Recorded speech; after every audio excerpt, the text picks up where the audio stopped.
नमामि संस्कृतम दोस्तों, मीमांसा संस्कृत अकेडमी के यूट्यूब चैनल पर आप सभी लोगों का हार्दिक स्वागत है। दोस्तों, हम शुक्नाशोपदेश का अध्ययन कर रहे थे। कल हमने इसका फर्स्ट लेक्चर कंप्लीट कर लिया है। इसी के बाद हम आज प्रारंभ करेंगे। तो चलिए बिना किसी विलंब से हम आगे बढ़ते हैं। तो कल हमने क्या क्या पढ़ा, इसका हम देख रिवाइज कर लेते हैं, अर्थात चिंतन कर लेते हैं। तो कल हमने युवावस्था से उत्पन्न होने वाले अहंकार के विषय में जाना एवं लक्ष्मी का मद यानी धन संपत्ति ऐश्वर्य से उत्पन्न होने वाला जो अंधापन है या नशा है, इसके विषय में हमने जानकारी प्राप्त की। तो यहाँ तक पढ़ चुके हैं हम। एक बार इसको देख लेते हैं किसमें मैंने क्या क्या बताया था। देखिए, राग मलाव लेपह अर्थात विषयों में आसक्ति रूपी मल का लेप। बलवान वो इतना प्रबल होता है, गाढ़ा होता है कि जिसे नित्यम स्नान शोचवद्य यानी कि नित्य प्रति स्नान एवं शुद्धि द्वारा भी जिसको नष्ट नहीं किया जा सकता, ये ऐसा बलवान होता है। फिर राज्य सुख सन्निपात निद्रा भवती यानी कि राज्य सुख सन्निपात, राज्य के सुख समूह से उत्पन्न होने वाली निद्रा। राज्य सुख का क्या तात्पर्य? देखिए, राज्य में बहुत ऐश्वर्यशाली यहाँ पर सभी साधन संसाधन उपलब्ध होते हैं, तो ये एक प्रकार का सुख है। ठीक है, ऐश्वर्य धन संपत्ति। तो राज्य के सुखों से उत्पन्न होने वाली, राज्य के सुख समूहों से उत्पन्न होने वाली जो निद्रा है, ये इतनी घोर होती है, इतनी गाढ़ी होती है कि रात्रि की समाप्ति हो जाती है, लेकिन फिर भी जागरण संभव नहीं हो पाता है। ठीक है, देखिए, गर्वेश्वरत्वम अभिनव यौवनत्वम अप्रतिम रूपत्वम अमानुष शक्तित्वम चेति महतीयं खलुनर्थ परंपरा सर्वा अग्नियानाम ऐकैकम अपि एषाम आयतनम किमुत समवायः।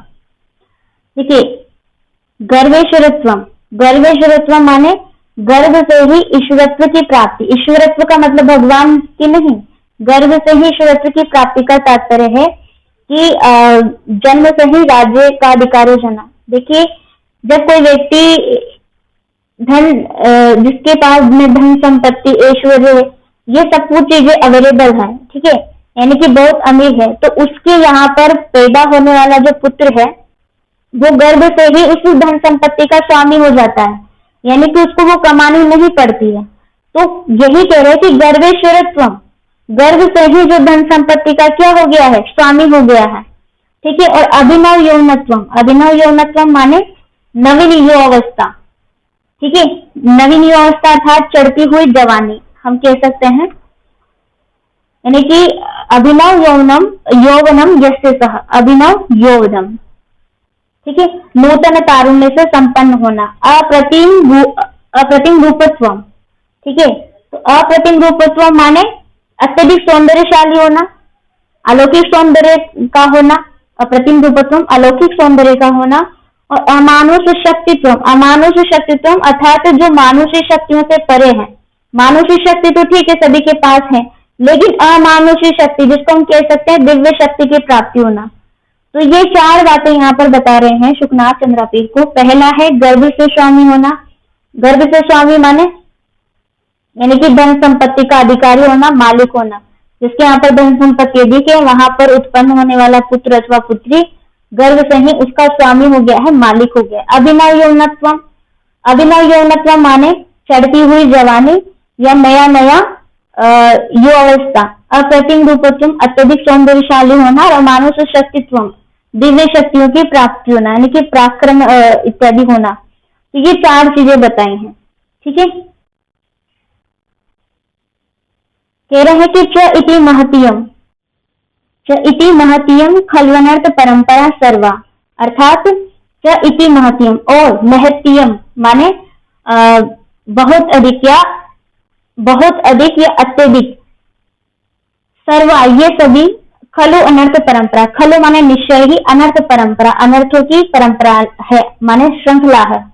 तो ये चार चीजें गर्भ से ईश्वरत्व की प्राप्ति होना, यानी कि गर्भ से ही धन संपत्ति का स्वामी हो जाना, नई युवावस्था, अप्रतिम रूपत्व यानी कि सौंदर्यशाली होना, और दिव्य शक्तियों की प्राप्ति होना, यानी कि पराक्रम इत्यादि जो बोल सकते हैं। ठीक है, तो अमानुष शक्तित्व दिव्य शक्तियों की प्राप्ति होना।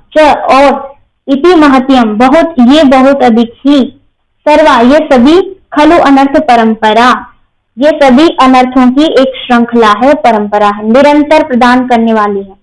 ठीक है, अनर्थों को निरंतर प्रदान करने वाली एक श्रृंखला है, ऐसा हम कह सकते हैं। ठीक है, आगे देखिए, अविनयानाम ऐकैकम अपि एषाम आयतनम किमुत समवायः।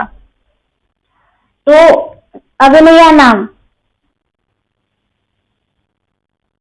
एकैकम एषाम अविनयानाम आयतनम, ठीक है, एकैकम, ये जो चार चीजें बताई है इनमें से एक एक भी, एकैकम अपि, एक एक भी, एषाम आयतनम, अविनयानाम, अविनयों की, अविनय माने क्या होता है, पापाचरण, तो इनमें से एक एक भी, ये सभी अविनयों की पापाचरणों का घर है। आयतनम माने घर है।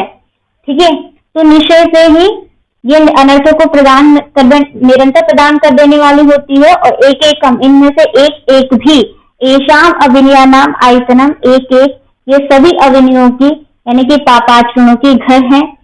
किम उत समवाय, किम उत समवाय, किम उत माने, किम उत, उत माने कहा जाए, और समवाय समूह रूप में जब ये इकट्ठी आ जाए किसी एक व्यक्ति में तो फिर कहना ही क्या है।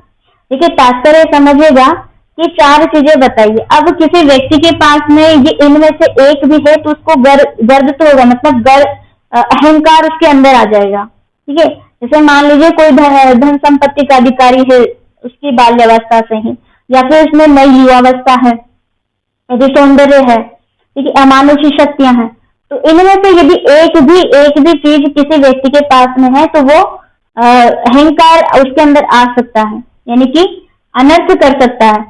अब यहाँ पर ये बोल रहे हैं कि एकैकम अपि एषाम आयतनम, इनमें से एक एक भी अविनयों ने पापाचरणों का घर है। और कह रहे हैं कि किमुत समवाय, यदि जहां पर इकट्ठी एक जगह आ जाए तो वहां तो कहना ही क्या है, कि क्या कहा जाए।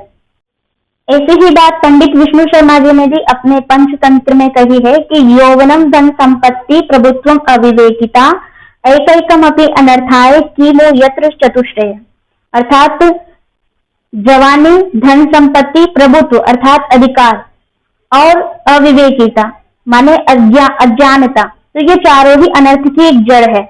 और ये सब एक ही व्यक्ति के पास हो तो फिर तो अनर्थ की सीमा ही नहीं है। किम उत यत्र चतुष्टय माने फिर जहां पर ये चारों मौजूद हो उसके लिए क्या कहना। तो यहाँ पर भी वही बात करें, भाव एक ही है, चाणक्य ने भी अपनी उसमें कहा है नीति में। ठीक है, यौवनारंभ बोल रहे हैं कि यौवन के आरंभ में, यानी यौवन के प्रारंभ में प्रायः, यौवन के प्रारंभ में प्रायः बुद्धि शास्त्र जल प्रक्षालन निर्मलापी, शास्त्र रूपी जल से धोकर निर्मल करने पर भी, प्रक्षालन माने होती है धोना। ठीक है, तो उपसर्ग पूर्वक शाल धातु का प्रयोग है जो कि ध्वनि अर्थ में प्रयुक्त होती है। इसमें निच और लुट प्रत्यय करके अंत किया गया है तो प्रक्षालन रूप बना। तो प्रक्षालन माने धोना, और शास्त्र जल, शास्त्र रूपी जल से धोकर निर्मलापी, निर्मल करने पर भी, कालुष्यम उपयाति, कालुष्यम उपयाति माने काली अर्थात अपवित्री हो जाती है, मलिन ही रहती है, मलिनता को उपयाति प्राप्त करती है। क्या?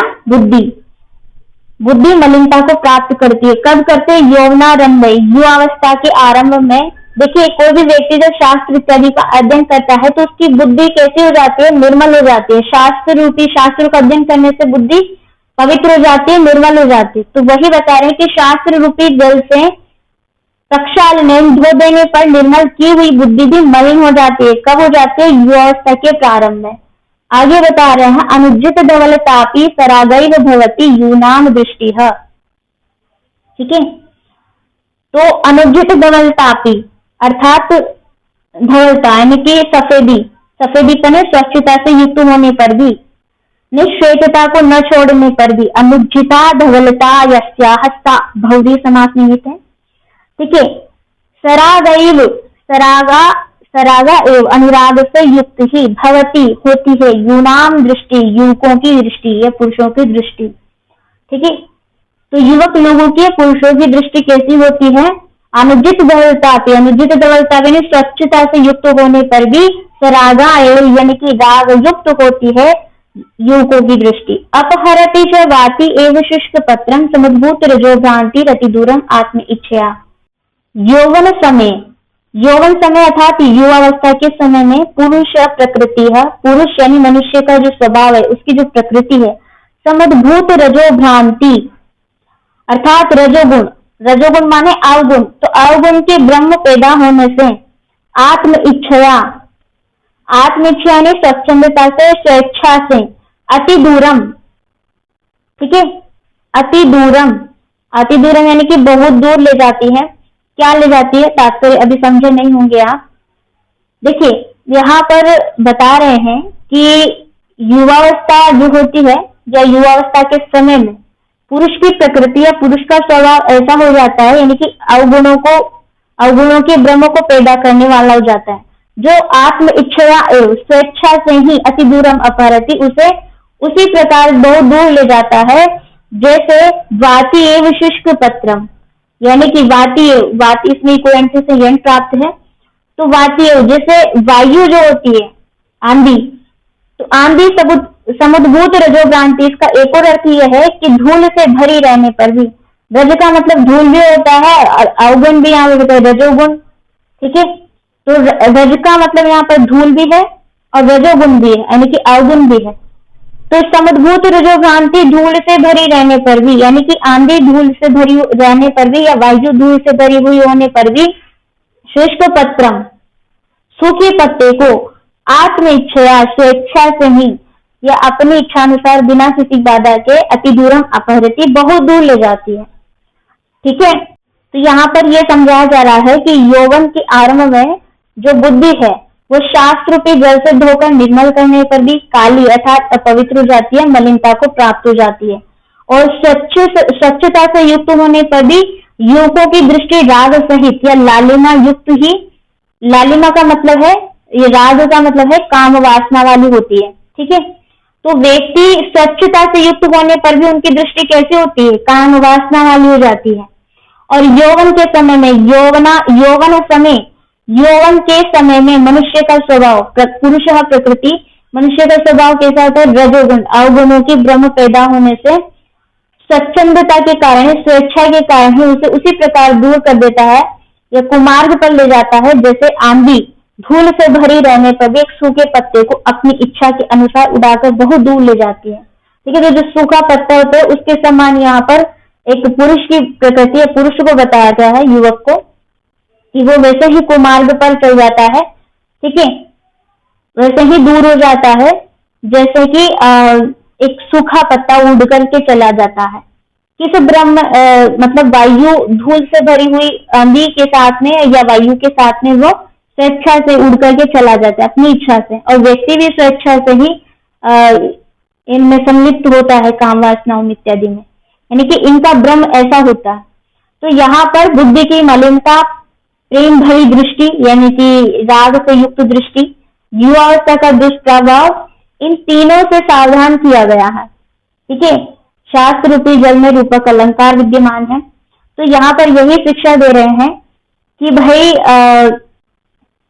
युवावस्था में युवकों की दृष्टि स्वच्छ निर्मल होने पर भी वासना से भरी रहती है, जिस प्रकार धूल भरी आंधी सूखे पत्ते को अपनी इच्छा अनुसार इधर उधर उड़ाकर ले जाती है, उसी प्रकार यौवन के समय मनुष्य का स्वभाव भी अवगुणों से इतना भर जाता है कि उसे कुमार पर जाने के लिए विवश कर देता है। और यहाँ पर शुकनाथ चंद्रापीर को सावधान कर रहे हैं कि यौवन में अपनी बुद्धि, दृष्टि एवं स्वभाव को चंचल नहीं होने देना चाहिए, ठीक है। तो आपको भी ये चीज ध्यान रखनी है, मैंने इतने विस्तार से इसीलिए बताई है।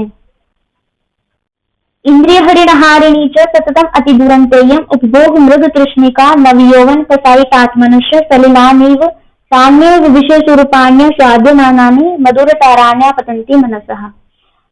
देखिए उपभोग मृग तृष्णिका माने विषय भोग रूपी मृग तृष्णा यानी लालसा। देखिए जब हिरण भी एक उसकी भी एक मृग तृष्णा होती है, हिरण की भी क्या होती है कि वो कस्तूरी के पीछे भागती रहती है, वैसे ही जो युवक है वो विषय भोगों में संलिप्त होकर के यानी कि विषयों से आकृष्ट होता रहता है। तो उसी के विषय में बता रहे कि उपभोग मृग तृष्णिका विषय भोग रूपी लालसा एवं या मृग तृष्णा सततम अति दुरंतेयम, सततम अति दुरंता अर्थात बहुत कठिनता से समाप्त होती है। ठीक है, बहुत कठिनता से समाप्त होती है। इंद्रिय हरिण हारिणी, इंद्रिय हरिण हारिणी, यह इंद्रिय रूपी हिरण को आकर्षित करती है। यहाँ पर हिरण क्या है? इंद्रियां है। ठीक है, तो ये जो विषय है ये इंद्रियों को आकर्षित करते हैं, आपने दर्शन में पढ़ा ही होगा। ठीक है, तो इंद्रिय रूपी हिरण को आकर्षित करने वाले ये भोग होते हैं, विषय भोग होते हैं, जो बहुत कठिनता से समाप्त होते हैं। ठीक है, सततम अति दूरंते हैं, अर्थात बहुत कठिनता से समाप्त होते हैं। नव यौवन कसायित आत्मनश्य, नव यौवन कसायित आत्मना, अर्थात नव यौवन में कसाई से भरी हुई आत्मा वाले। कसाई माने कि आप कड़वा कह सकते हैं, कसैला कह सकते हैं। ठीक है, तो ऐसे मन वाले मतलब ऐसे आत्मा वाले जिनके मन में क्या भरा हो? कड़वापन हो। यानी नव यौवन में कसाई से भरा हुआ आत्मा वाला। मनसः, मन को विषय स्वरूपाणी, देखो यहाँ पर इको एंसी से ज्ञान प्राप्त हो रही है। विषय स्वरूपाणी आस्वाद्य मानानी, तो विषय स्वरूपाणी आस्वाद्य मानानी, स्वाद मानानी, विषय वासनाओं का जो स्वाद है, आस्वाद, विषय वासनाओं का स्वाद कैसा होता है? मधुतराणी आपतंती। ठीक है, यहाँ भी इको एंसी से ज्ञान हो रही है। मधुतराणी आपतंती, और अधिक मधुर लगती है। किस प्रकार से लगती है? बोल रहे हैं तो सलिलानी इव, सलिलानी इव, जैसे एक कसैले स्वाद वाला व्यक्ति जिसने कड़वा चीज खा लिया हो, तो वो व्यक्ति जल को जब ग्रहण करता है तो उसको वो और अधिक मीठा लगता है। मधुतराणी पतंती, ठीक है, आपतंती, मधुतराणी आपतंती, और अधिक मीठा लगता है या मीठा प्रतीत होता है। तो भाव क्या है वो यहाँ पर समझिए कि बता रहे हैं कि विषय भोग रूपी जो लालसा है, मृग तृष्णा, वो बहुत कठिनता से समाप्त होती है और यह इंद्रियों को उसी प्रकार आकृष्ट करने वाली होती है जैसे कि एक हिरण को मृग तृष्णा करती है। ठीक है, तो नव यौवन में कसाई से भरी हुई के विषय में बोल रहे हैं कि नव यौवन में कसाई से भरी हुई जो आत्मा है, ठीक है, कसाई आत्मा ना, कसाई से भरी हुई आत्मा वाले व्यक्ति के मन को विषय वासनाओं का जो स्वाद है और अधिक मधुर लगता है। यानी कि विषय वासनाएं व्यक्ति को मीठी लगती है। बिल्कुल वैसे ही कड़वे व्यक्ति जब जल ग्रहण करता है तो भले वो वास्तविक रूप से उतना कड़वा, उतना मीठा जल नहीं है, फिर भी उसको मीठा प्रतीत होता है। तो वैसे ही यहाँ पर व्यक्ति को जो विषय वासनाओं का जो स्वाद है वो और अधिक मीठा यानी मधुर प्रतीत होता है, जैसे कसैले स्वाद वाले व्यक्ति को जल और अधिक मीठा लगता है। देखिए, नाश्यति च दिङ्मोह इवोन्मार्ग प्रवृत्तकः पुरुषम अत्यासंगो विषयेषु, विषयेषु अर्थात विषय वासनाओं में, आसंग, विषय वासनाओं में आसंग अर्थात आसक्त, पुरुषम, पुरुष को, ठीक है, विषय वासनाओं में आसक्त पुरुष को नाश्यति, नष्ट कर देता है, या उसी प्रकार नष्ट कर देता है जैसे दिङ्मोह इवोन मार्ग। ये दिङ्मोह मतलब जैसे दिशा से भटका हुआ व्यक्ति उन्मार्ग प्रवर्तक, उन्मार्ग प्रवर्तक, उन्मार्ग माने उल्टा मार्ग, प्रवर्तक चलने वाला हो जाता है या उल्टे मार्ग पर चलने वाला हो जाता है। ठीक है, तो बोल रहे हैं कि विषय वासनाओं में आसक्त जो पुरुष होता है उस पुरुष को नाशती, उसी प्रकार नष्ट कर दे, उस पुरुष को उसी प्रकार नष्ट कर देती है ये विषय वासनाएं, जैसे दिङ्मोह, जैसे दिशा से भटका हुआ व्यक्ति उन्मार्ग प्रवर्तक, उल्टे रास्ते पर या उल्टे मार्ग पर चलने वाला हो जाता है। ठीक है, आगे देखिए, भवादृशा एव भवन्ति भाजनानुपदेशानाम, भवादृशा एव, भवादृशा एव माने आप जैसे ही, उपदेशानाम भाजनानि भवन्ति, उपदेशों के पात्र अर्थात योग्य होते हैं। पात्र यहाँ पर खाने वाला पात्र नहीं, पात्र माने योग्यता वाला पात्र है। ठीक है, तो भाजनानि उपदेशाना, यहाँ पर भी यंग है, उपदेशों के पात्र होते हैं, योग्य होते हैं। ठीक है, तो आप भवादृशा एव, आप जैसे ही, यहाँ शुकनाथ चंद्रापीर को कह रहे हैं कि आप जैसे लोग, यानी कि आप की तरह के लोगों को उपदेशा नाम भाजनानि भवन्ति, उपदेशों के पात्र ये योग्य होते हैं, यह योग्यता होती है। अपगत मले, अपगत मले माने जो निर्मल मन में, अपगत मले ही मन से, मन में, ठीक है, सप्तमी ना, मन में, तो निर्मल मन में उपदेश गुणाहा, उपदेश जो गुण होते हैं यानी कि शिक्षा दी गई है किसी के द्वारा, गुरु के द्वारा जो उपदेश दिए गए हैं उनके विषय में बता रहे हैं कि अपगत वाले निर्मल मनसी, मन में उपदेश गुणाहा, उपदेश के जो गुण हैं, सुखेन विशंति, ठीक है, सुखेन विशंति, सुख पूर्वक या सरलता से उसी प्रकार प्रविष्ट हो जाते हैं जैसे स्फटिक मणाइव, स्फटिक मणाओ इव, ठीक है, स्फटिक मणाओ माने एक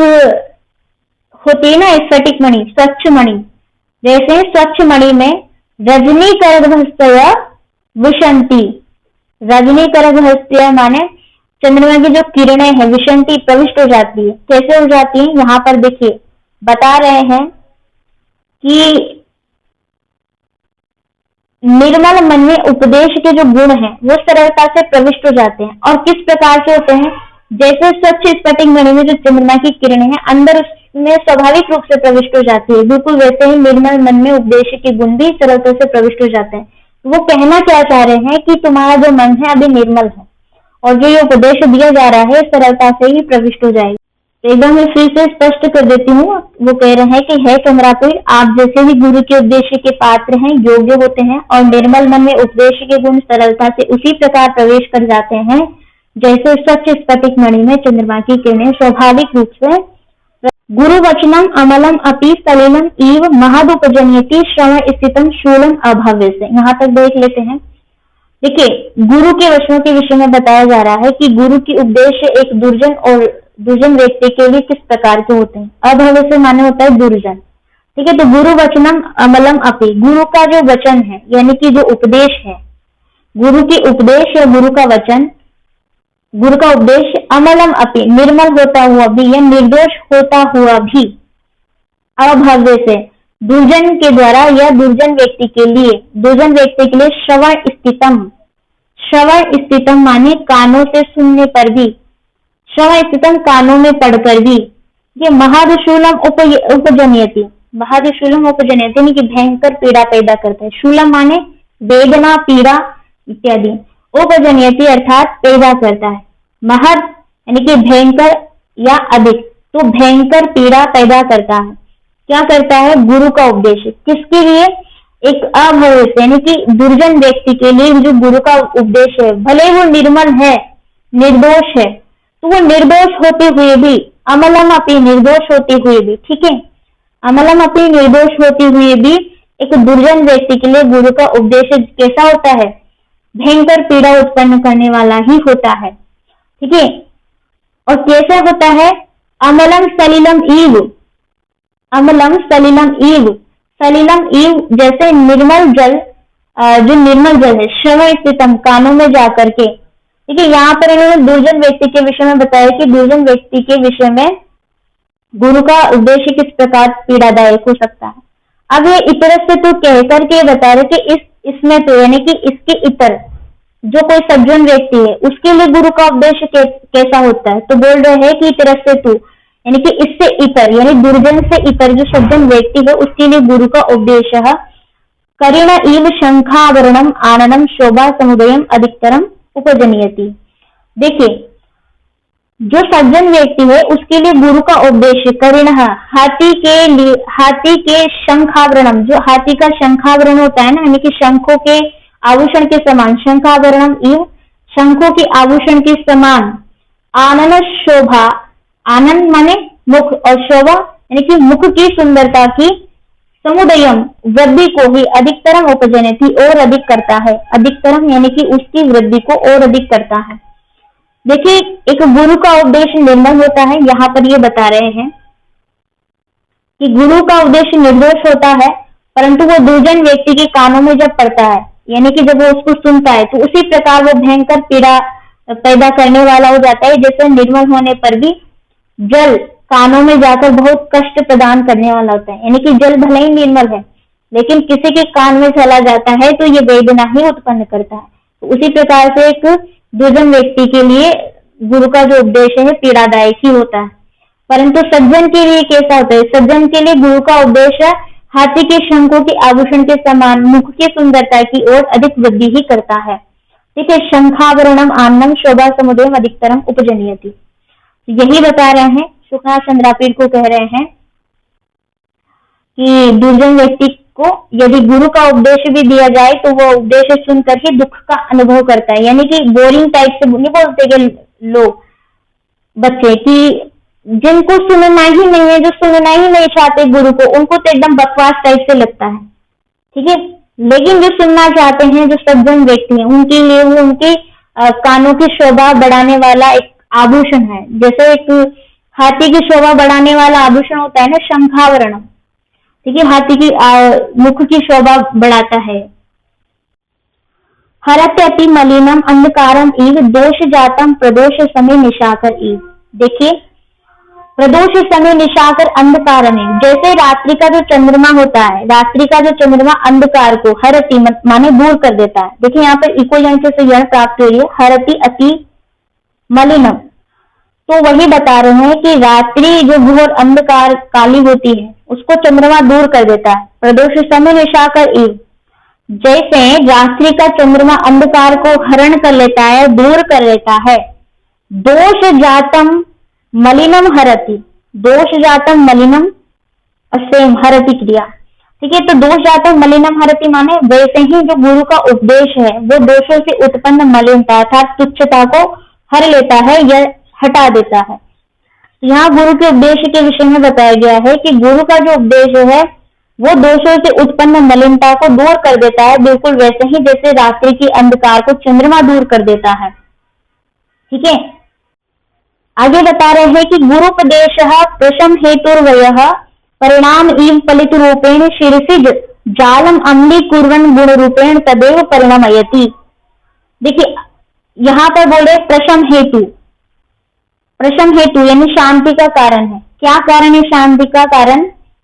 गुरु उपदेश है, गुरु उपदेश शांति का कारण है। और कह रहे हैं कि अम्ली कुर्वन्, अम्ली कुर्वन् माने दोषों को निर्दोष बनाता हुआ भी, गुरु का जो उपदेश है गुरु उपदेश है दोषों को निर्दोष बनाता हुआ भी गुण रूपेण, गुण रूप से या गुण रूप में तदैव परिणयति, तदैव परिणयति माने उसी प्रकार से परिवर्तित हो जाता है या बदल जाता है जैसे वयः परिणामी, जैसे वृद्धावस्था में, वयः माने जरावस्था, वृद्धावस्था, तो बुढ़ापे में होता है, क्या होता है शिरसिज जालम, सिर के जो सिर का जो ये जो जाल है अर्थात बाल, तो सिर के जो बाल हैं बालों का समूह पलित रूपेण, पलित माने श्वेत हो जाता है, ठीक है, सफेदी में परिवर्तित हो जाते हैं। यानी कि एक युवक के बाल काले होते हैं लेकिन जैसे ही वो वृद्धावस्था में प्रवेश करता है तो उसके काले बाल सफेदीपन में परिवर्तित हो जाते हैं। अब वैसे ही जो गुरु का उपदेश है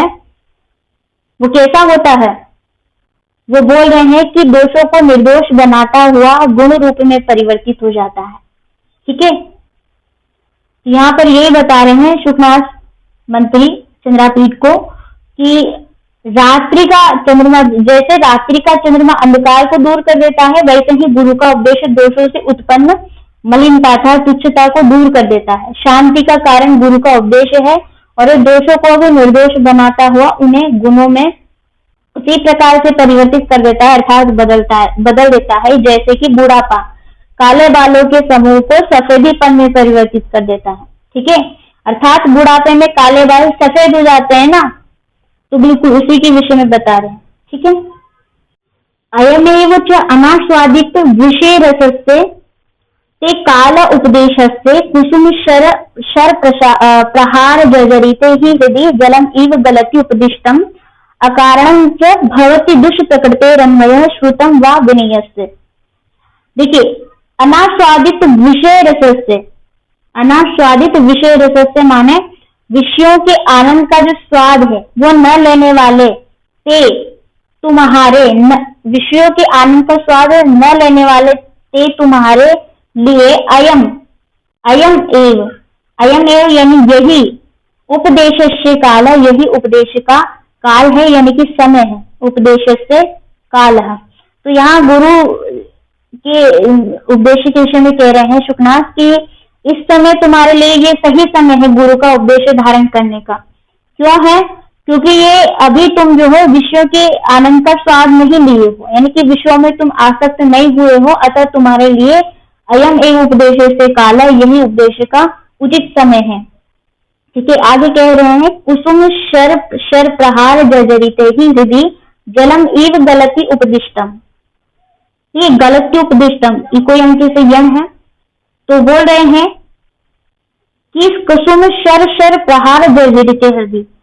कुसुम शर माने होता है कामदेव, और जो कामदेव का शर है माने बाण, कामदेव के बाण के प्रहार से घायल हुए हृदय, हृदय माने हृदय यानी कि दिल, तो कामदेव के जो बाण है डायरेक्ट हृदय में प्रवेश करते हैं व्यक्ति के हृदय में, और ये उसके हृदय को घायल कर देते हैं, मतलब किसी के भी हृदय को। तो बोल रहे कुसुम शर प्रहार जर्जरित हृदय, यानी कामदेव के बाण के प्रहार से घायल हुए हृदय में उपदिष्टम गलती।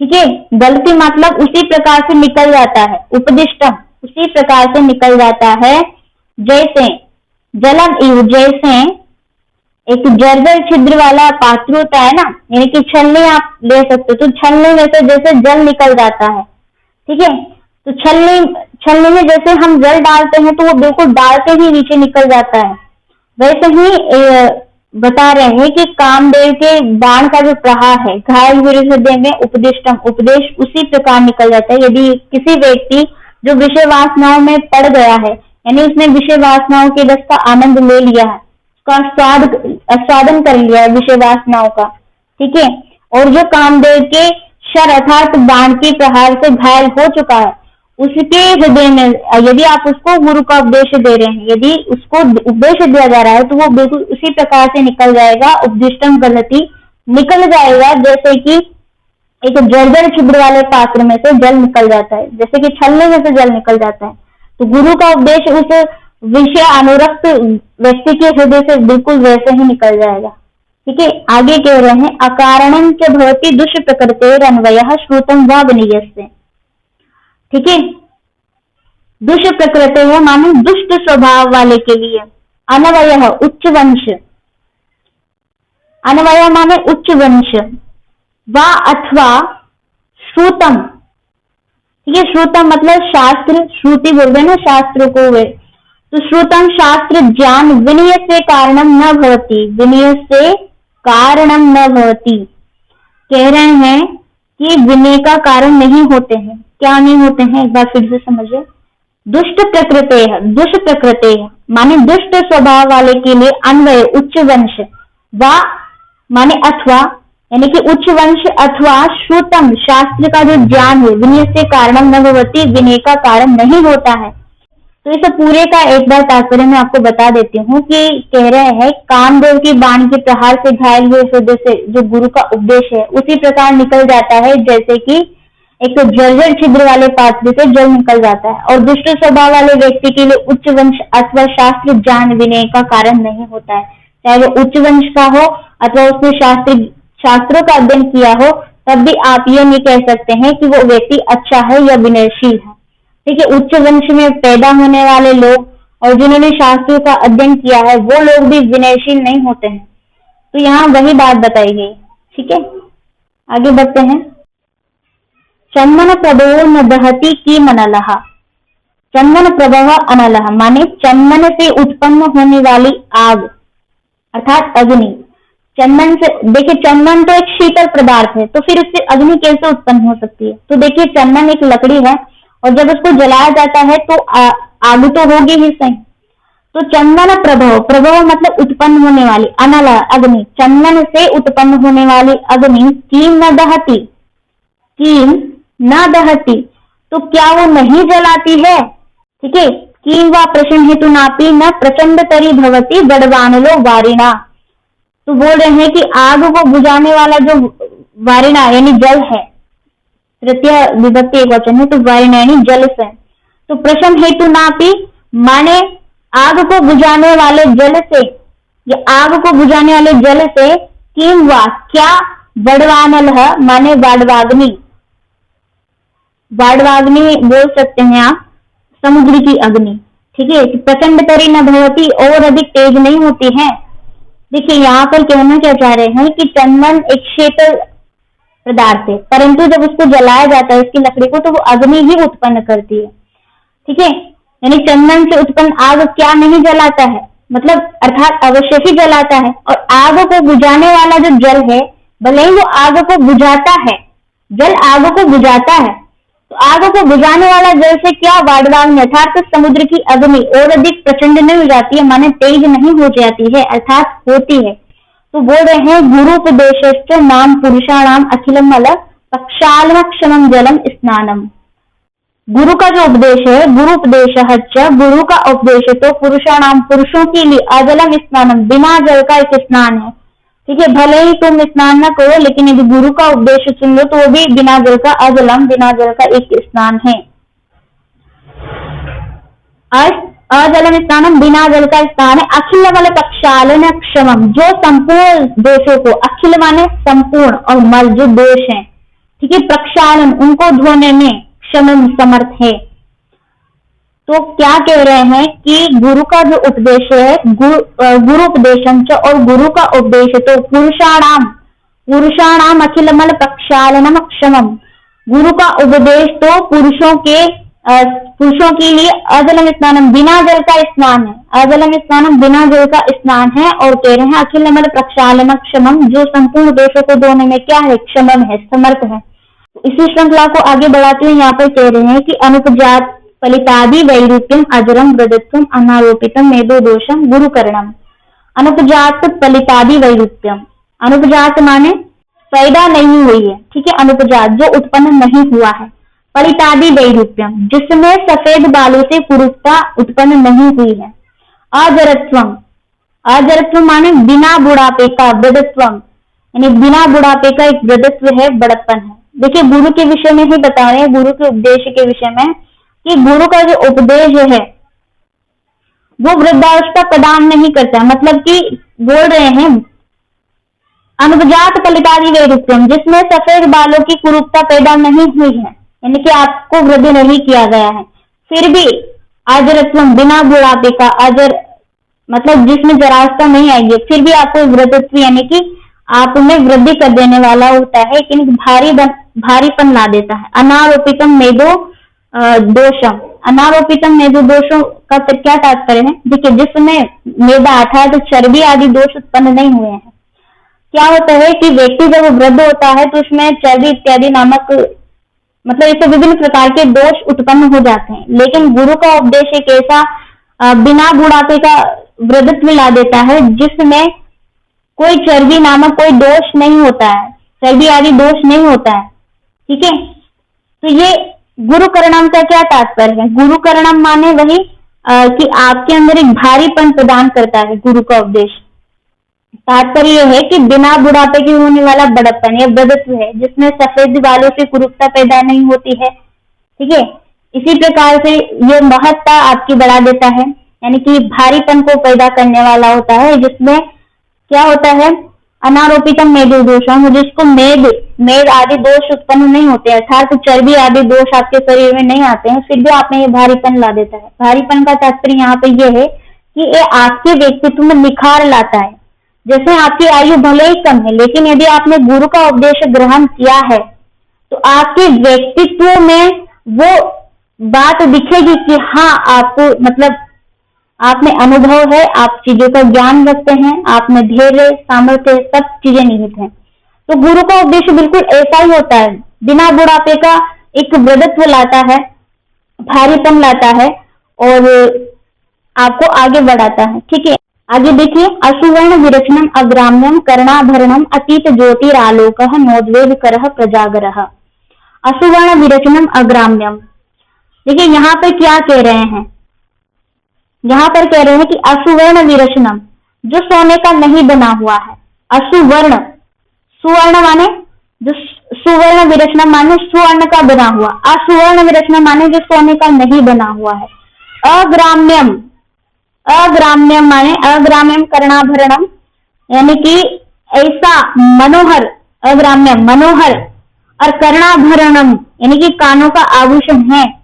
अतीत ज्योतिरालोक जो कि संसार की ज्योति से रहित है, आलोक है, मतलब कह रहे हैं कि गुरु का जो उपदेश है वो भले ही सोने का नहीं बना हुआ है, फिर भी ये ऐसा मनोहर कानों का आभूषण है। यदि कोई व्यक्ति गुरु का उपदेश ग्रहण करता है तो ये उसके कानों की शोभा को ही बढ़ाता है। भले ही ये असुवर्ण विरचित है, सोने का नहीं बना हुआ है, लेकिन यदि आपने गुरु का उपदेश ग्रहण किया है तो ये आपकी कानों की शोभा में ही वृद्धि करेगा।